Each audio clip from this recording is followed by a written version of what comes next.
और मुझे ऐसे ऐसे लोगों के साथ फ़ोटो में बना के पेश करते हैं जिनकी वजह से हमारे ऊपर 54 मुकदमे ठुके हैं। ये इन लोगों पैसा तुम कमा रहे हो, मुकदमे हमारे ऊपर खर्च कर रहे हो। अपने औकात में रहिए, जो मौजू है वही डालिए, अपनी तरफ से नहीं। रामचंद्र जी के बारे में मौलाना ने हिंदुओं की खाट खड़ी कर दी, ये मौजू होता है। मौलाना ने राम को नंगा कर दिया, ये इनका मौजू होता है। टॉपिक देखिए आप, इसको जितने हिंदू सुनेंगे देखेंगे वो खुश होंगे। हमने जितने जलसों में राम की कृष्ण की बात की है तो भाईचारा बढ़ाने के लिए, ये इस्लाम कहता है, ये हिंदू धर्म कहता है। हमने ये बात कही, ये हेडिंग बनाते हैं, मौलाना ने किया राम को नंगा। यही हालत रही तो तुमको नंगा करना। फिर वो मिसाल देना पड़ती है कुत्ते की दुम वाली। फिर आप कहते कि मौलाना ऐसा बोल रहे हैं। आप भी तो अपनी औकात में रहिए। आप देखिए दूसरों को डिस्टर्ब कर रहे हैं। आपके तो चैनल में आ जाएगा पैसा, आप तो डाल देंगे मौलाना जर्जीस ने बोला, झूठ लिखेंगे। मौलाना जर्जीस को दिया मोदी ने अवार्ड। हाँ, तेरे बाप ने दिया, मोदी ने नहीं दिया। ये यूट्यूबर की हरकत है, ये यूट्यूबर की। एक यूट्यूबर ने क्या लिखा, मौलाना जर्जीस को दिया मोदी ने अवार्ड, और अवार्ड मोदी के हाथ में पकड़ा भी दिया और एडिट करके उसने मेरा फोटो भी लगा दिया, यानी मोदी हमें दे रहा है। जबकि हमने मोदी की शक्ल ओरिजिनली में कभी नहीं देखी है, टीवी में देखी है, कभी आमना सामना नहीं, कभी सामने नहीं देखा, और अल्लाह करे कि न देखूं। और ये लोग मोदी के हाथ से हमें अवार्ड दिलवा रहे हैं और काम कर रहे हैं इस्लाम का, झूठ बोल बोल के। एक चैनल वाले ने लिखा है, हेडिंग बनाई है, त्रिपुरा के हादसे पर मौलाना जर्जीस की स्पीच। जबकि त्रिपुरा में जब हादसा हुआ उसके बाद से अब तक मेरी त्रिपुरा पे कोई स्पीच हुई नहीं है, मैं बोला ही नहीं हूँ। और इन्होंने पहले ही कहीं से काट छांट के वो लिख दी। एक यूट्यूबर ने लिखा, मौलाना ने मोदी को ललकारा। तकरीर सुन रहे हैं तो साहब हज़रत उमर फारूक की आ रही है उसमें। ये इनकी हेडिंगें होती हैं और मुझे ऐसे ऐसे लोगों के साथ फ़ोटो में बना के पेश करते हैं जिनकी वजह से हमारे ऊपर 54 मुकदमे ठुके हैं। ये इन लोगों की हरकतों से। पैसा तुम कमा रहे हो, मुकदमे हमारे ऊपर खर्च कर रहे हो। अपने औकात में रहिए, जो मौजू है वही डालिए, अपनी तरफ से नहीं। रामचंद्र जी के बारे में मौलाना ने हिंदुओं की खाट खड़ी कर दी, ये मौजू होता है। मौलाना ने राम को नंगा कर दिया, ये इनका मौजू होता है। टॉपिक देखिए आप, इसको जितने हिंदू सुनेंगे देखेंगे वो खुश होंगे। हमने जितने जलसों में राम की कृष्ण की बात की है तो भाईचारा बढ़ाने के लिए, ये इस्लाम कहता है, ये हिंदू धर्म कहता है। हमने ये बात कही, ये हेडिंग बनाते हैं, मौलाना ने किया राम को नंगा। यही हालत रही तो तुमको नंगा करना पड़ेगा हमें। बच्चों, तो मैं कहना ये चाह रहा था कि दूध पीते बच्चे नहीं हो कि जो पेंसिल से लिखे और रेजर से बिगाड़ दिया जाए।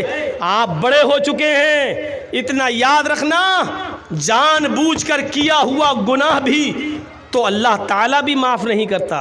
यामलून बिजिहालतिन सुम्मा यतूबून, जो जिहालत के तौर पर अनजाने में जो गलती करते हैं और उसके बाद तौबा करते हैं तो अल्लाह रब्बुल आलमीन उनकी तौबा को कबूल करता है। आप जानबूझकर गलतियों पे गलती करते रहे। सुबह शराब पिए और शाम को तौबा कर लें, फिर सुबह शराब पिए और शाम को तौबा कर लें, फिर सुबह शराब पिए और शाम को तौबा कर लें। अल्लाह फरमाता है कि ये आदमी मेरी रहमत का नाजायज़ फ़ायदा उठा रहा है। मुझे गफूर रहीम मानता है लेकिन हमारी रहमत का नाजायज़ फ़ायदा उठा रहा है। शाम को शराब पीता है, सुबह तौबा करता है, फिर शाम को जाम पीता है, फिर सुबह तौबा करता है, फिर शाम को जाम पीता है। माफ कीजिएगा, जानबूझकर किया हुआ गुनाह तो अल्लाह भी जल्दी नहीं माफ करता है जब तक कि बंदा आज़्म मुसम्मम न कर ले, पक्का इरादा न कर ले कि अब हम इस गुनाह को छोड़ रहे हो, कभी नहीं करेंगे।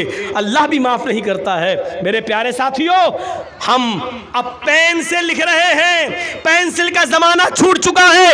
अब जो कुछ भी आप करोगे याद करना, ये गलती मिटने वाली नहीं है, ये तारीख बनेगी, ये इतिहास बनेगा। पड़ेगा। पेंसिल से लिखकर रेजर से बिगाड़ने वाला जमाना हमारा खत्म हो चुका है। अल्लाह के रसूल ने फरमाया था, जब तुम्हारे बच्चे 7 साल के हो जाएं तो नमाज पढ़ने का उनको हुक्म दो और उनको मस्जिद में ले जाओ। कभी पढ़ेंगे कभी छोड़ेंगे, कभी पढ़ेंगे कभी छोड़ेंगे, कोई बात नहीं, उनकी आदत डलवाओ। लेकिन जब 10 साल के हो जाएं तो बचपना उनका ख़त्म हो गया है, और 10 साल के बाद भी अगर वो नमाज ना पढ़े तो उनको मारो, फज़रिबूहुम, तो उनको मारो और मस्जिद में ले जाओ। यानी 7 साल से लेकर 10 साल तक की ज़िंदगी आपकी बचपने की ज़िंदगी शुमार की जा सकती है। लेकिन 10 साल के बाद अब आपके हाथ में पेंसिल नहीं है, पेन है। अब जो भी आप करेंगे वो सोच समझ कर कीजिएगा, क्योंकि ये गलती मिटेगी नहीं। गलत लिखोगे तो लिख जाएगा, मिटेगा नहीं, नक्श हो जाएगा और आगे चल के ये तारीख बनेगी।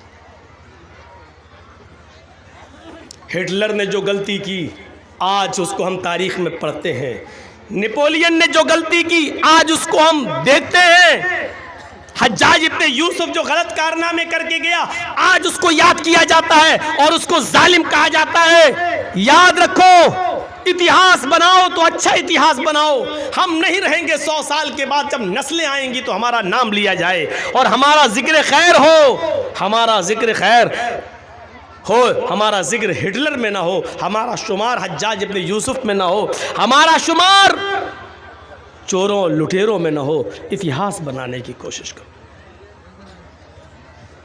या अय्युहल्लज़ीना आमनू उदखुलू फिस्सिल्मि काफ़ा, पूरे के पूरे इस्लाम में दाखिल हो जाओ। अब ये पूरे के पूरे इस्लाम में दाखिल होना क्या है? पूरे के पूरे इस्लाम में दाखिल होने का मतलब है आपका उठना भी इस्लामी हो, आपका बैठना भी इस्लामी हो, आपका चलना भी इस्लामी हो, आपका खाना भी इस्लामी हो, आपका पीना भी इस्लामी हो, आपका कपड़ा पहनना भी इस्लामी हो, आपकी शादियां भी इस्लामी हो, आपके वलीमे भी इस्लामी हो। अलगर्ज़ ज़िंदगी में जितने भी शोबे हैं उनमें सारे के सारे काम इस्लाम के तरीक़े पर हों। ये है इस्लाम के अंदर पूरा का पूरा दाखिल होना। क्या हम इस्लाम में पूरे के पूरे दाखिल हैं? अभी ये जलसा ख़त्म होगा तब लोग अपनी अपनी साइकिलें निकालेंगे, फिर देखिएगा लड़ाई। हट हट हट, लात मारेगा, हट, पहले हम आए, पहले हम निकालेंगे गालियाँ। ये जलसे के बाद देख लीजिएगा। और फजर की नमाज देख लीजिएगा मस्जिद में, माशाअल्लाह कुरसैल के अंदर जो भीड़ आज मैं देख रहा हूँ, शायद इससे पहले मैंने इतनी भीड़ नहीं देखी।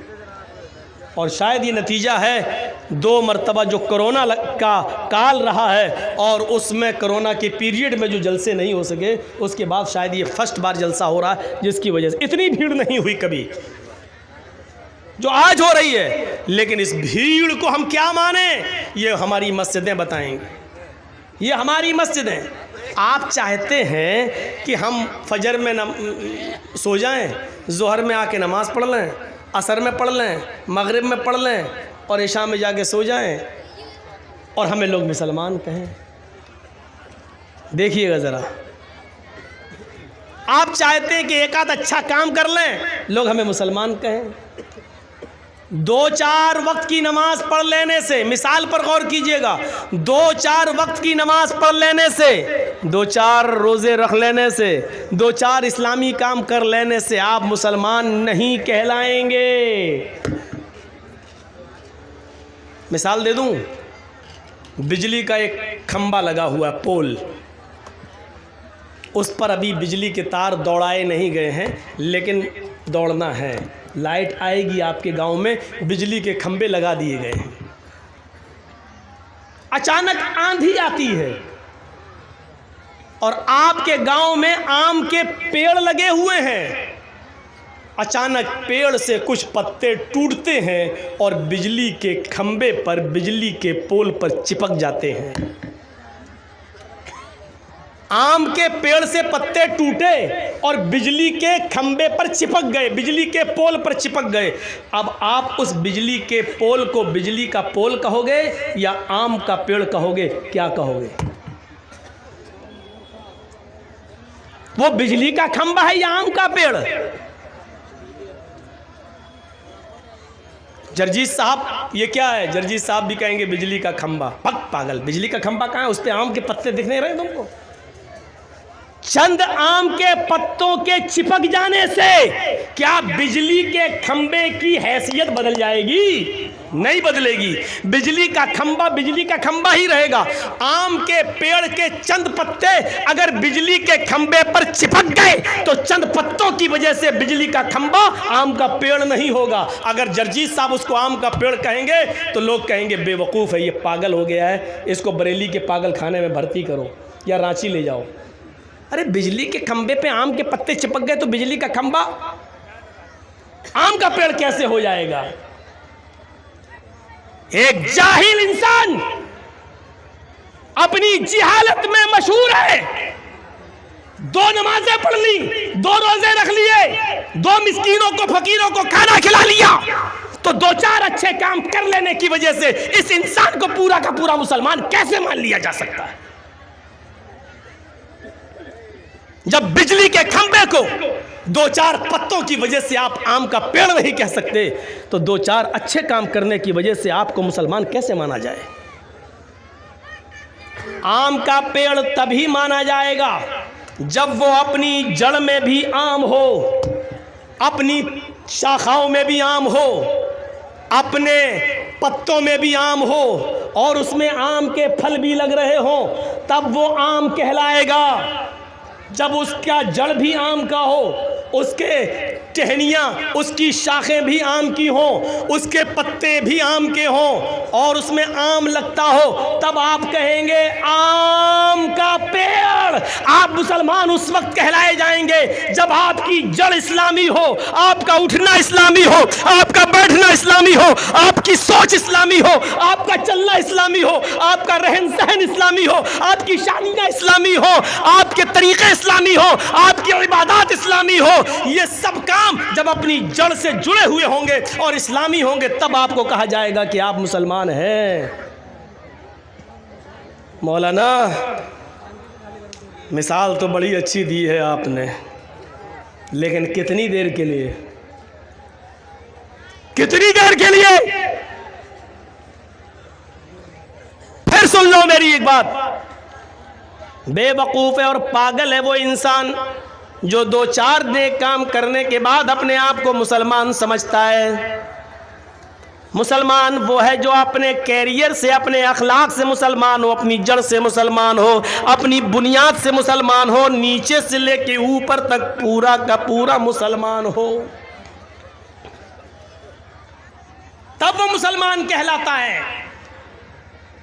फिर सुन लो, आम के पेड़ के चंद पत्ते किसी बिजली के खंबे पर चिपक जाएं तो बिजली का खंबा आम का पेड़ नहीं हो सकता है। उसी तरीके से 2-4 नमाजें, 2-4 रोजे, 2-4 फकीरों को खाना, 2-4 हज़ार रुपए का सदका और खैरात कर देने से हम ये समझते हैं कि हम पूरे के पूरे मुसलमान हैं। गलत समझ रहे हैं। और अल्लाह ने ये नहीं कहा कि मुसलमान बनो, अल्लाह ने कहा उदखुलू फिस्सिल्मि काफ़ा, इस्लाम के अंदर पूरे के पूरे दाखिल हो जाओ। या अय्युहल्लज़ीना आमनुत्तकुल्लाह हक़्क़ तुक़ातिह वला तमूतुन्ना इल्ला व अंतुम मुस्लिमून। आए ईमानो वालो, आए मुसलमानों, अल्लाह से डरो जैसा कि उससे डरने का हक है। वला तमूतुन्ना इल्ला व अंतुम मुस्लिमून। और तुम्हें मौत नहीं आनी चाहिए, तुम ना मरो, लेकिन जब भी मौत का फरिश्ता तुम्हारे हलक पर सवार हो जाए, तुम्हारे सीने पर बैठ जाए और वो तुम्हारी रूह निकालने लगे, जब तुम्हारी रूह कब्ज़ से उनसुरी से निकल रही हो, तो तुम उस वक्त पूरे के पूरे मुसलमान रहना, तुम उस वक्त पूरे के पूरे मुसलमान होना।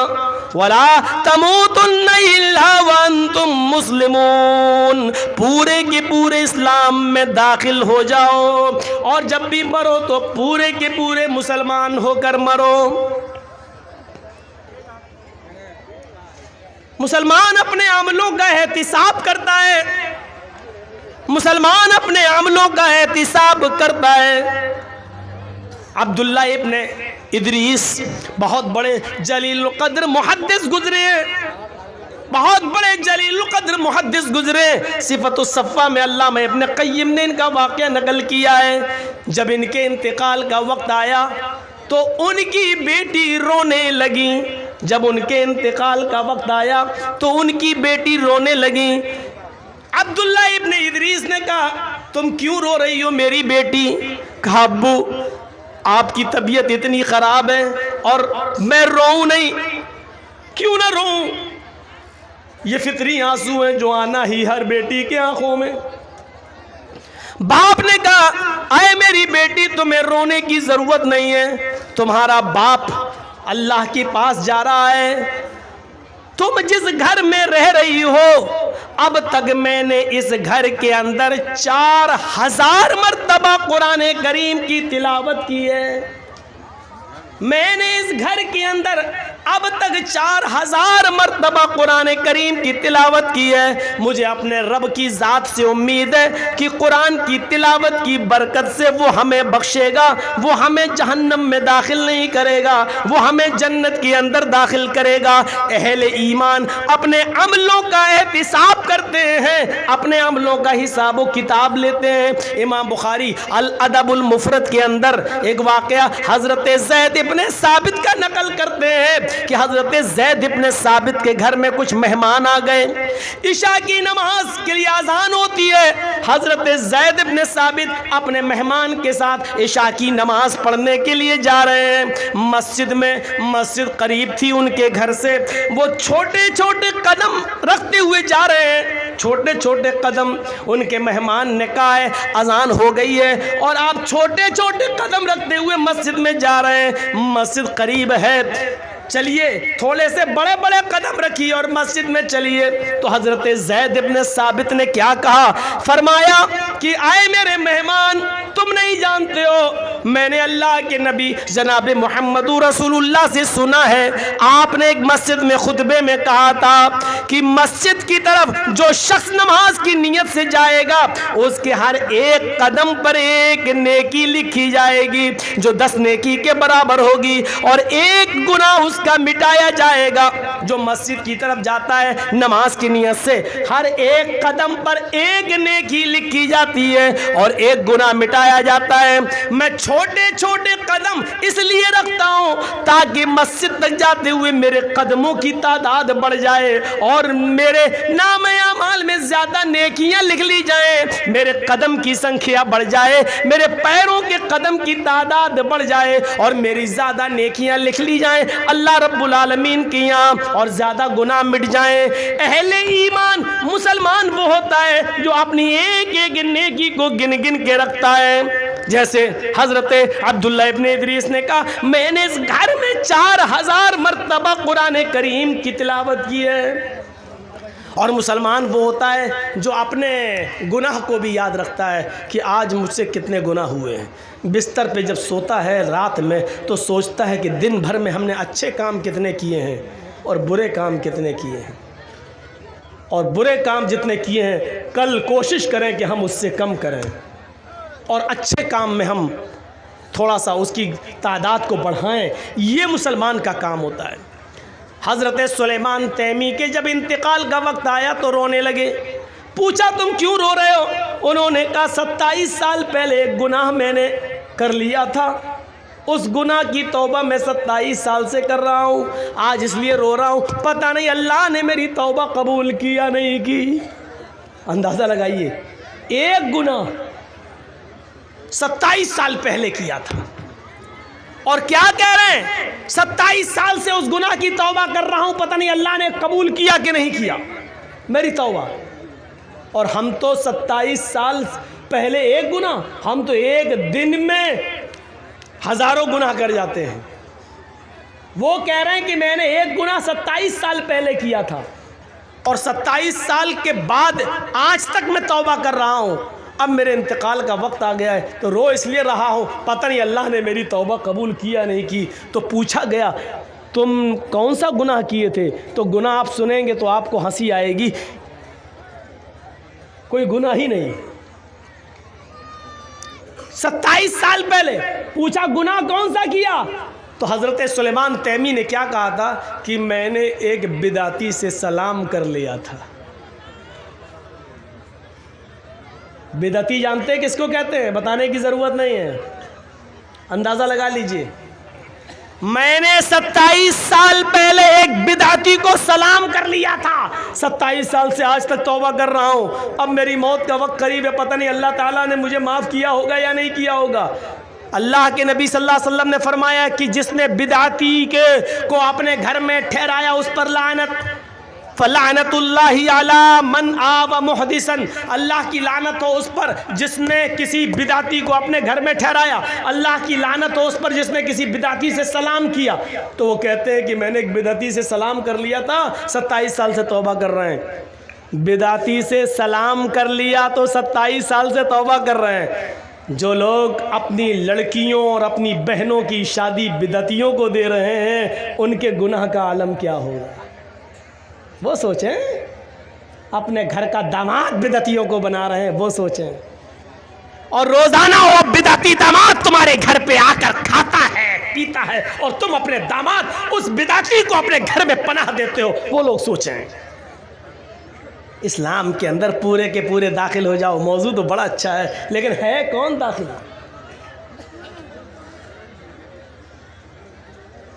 नबी अकरम सल्लल्लाहु अलैहि वसल्लम ने फरमाया था, युस्बिहुर रजुलु मोमिनन व युमसी काफिरन व युमसी मोमिनन युस्बिहु काफिरन।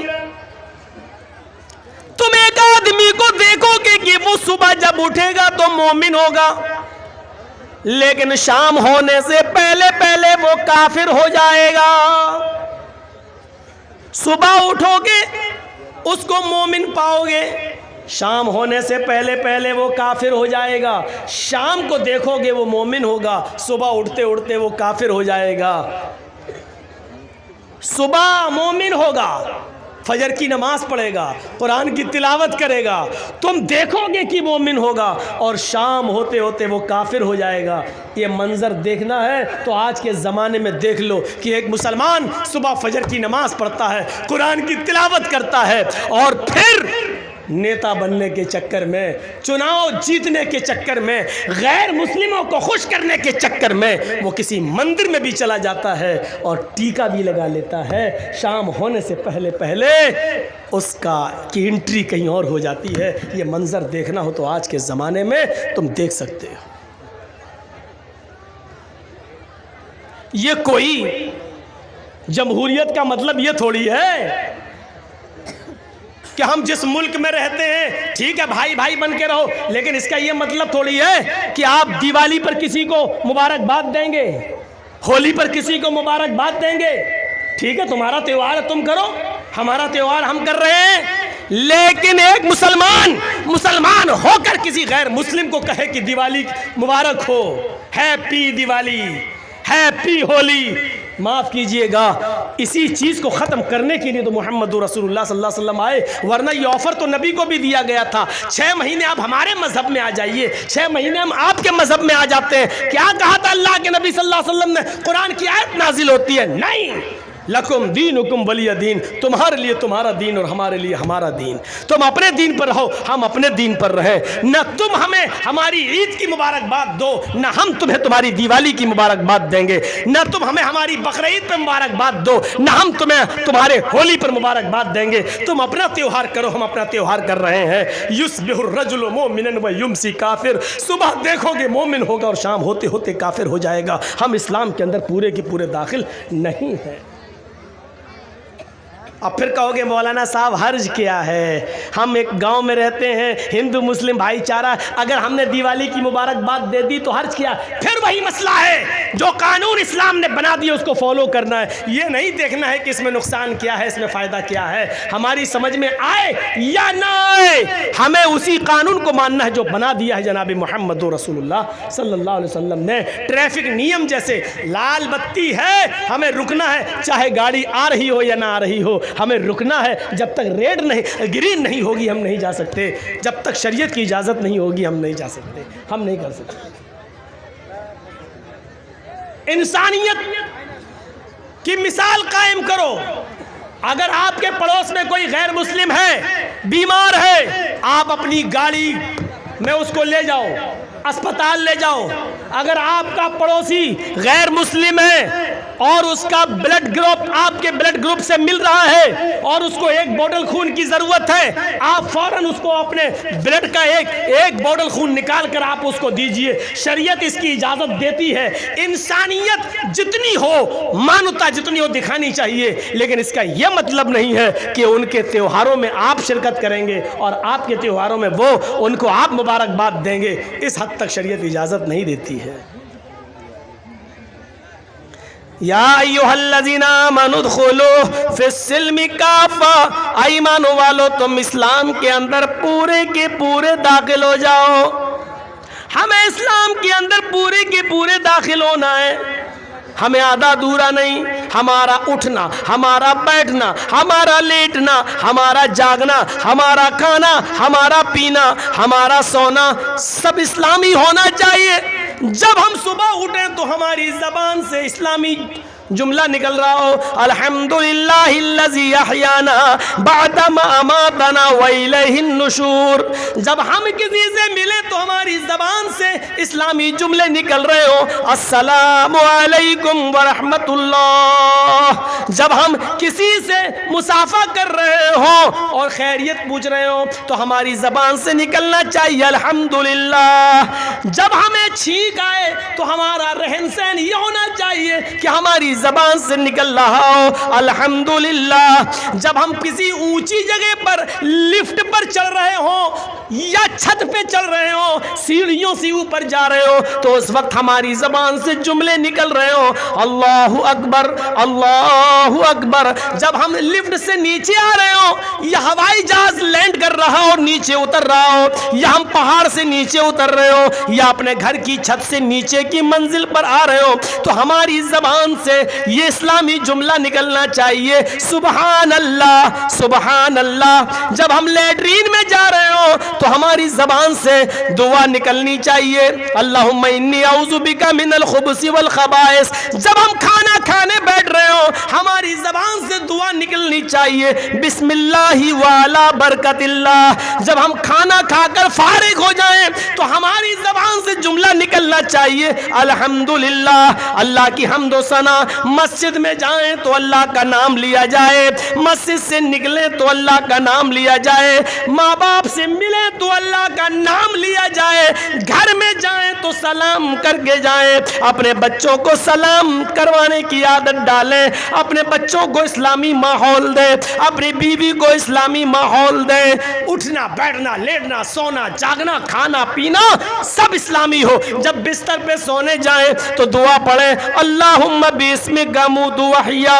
साथ में ये दुआ भी पढ़ लो, 10 बार सुबहान, 33 बार सुबहान अल्लाह, 33 बार अल्हम्दुलिल्लाह, 34 बार अल्लाहु अकबर। ये दुआ जो आदमी पढ़कर सोता है तो अल्लाह ताला एक फरिश्ता मुसल्लत कर देता है, वो उसकी हिफाजत करता है रात भर।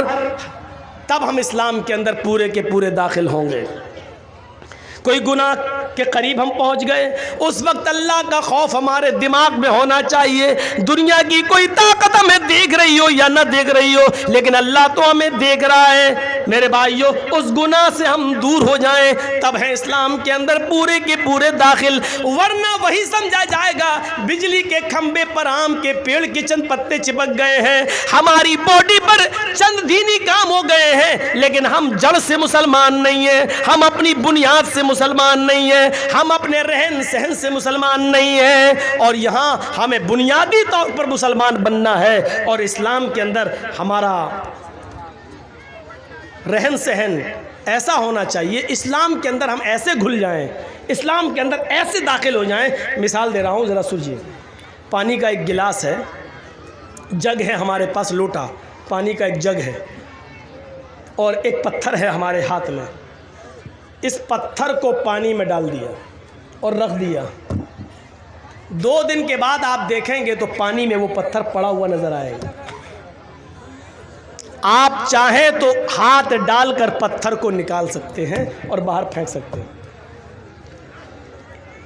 पानी में आपने एक पत्थर डाला, 2 दिन के बाद आपने उसको निकाल दिया, इसका मतलब क्या हुआ? इसका मतलब ये हुआ कि पानी ने पत्थर को कबूल नहीं किया और पत्थर ने पानी को भी कबूल नहीं किया। जब तक डला था, जब चाहा उस पत्थर को पानी से बाहर निकाल के फेंक दिया। ऐसा हमारा इस्लाम से ताल्लुक़ नहीं होना चाहिए कि जब चाहो तब घुस जाएं और जब चाहे कोई हमें इस्लाम से बाहर निकाल कर फेंक दे।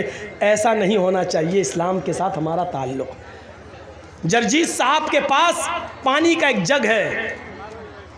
आपके यहाँ जर्दा बनता है? जर्दा, अरे वो मीठा चावल होता है, इधर नहीं बनता है, हम लोगों के यहाँ बनता है। तो उसमें खाने वाला रंग होता है। आपके यहाँ खाने वाला रंग तो बहुत सी चीज़ों में डाला जाता होगा। जलेबी में डाला जाता है, पुलाव में भी डाला जाता है रंग।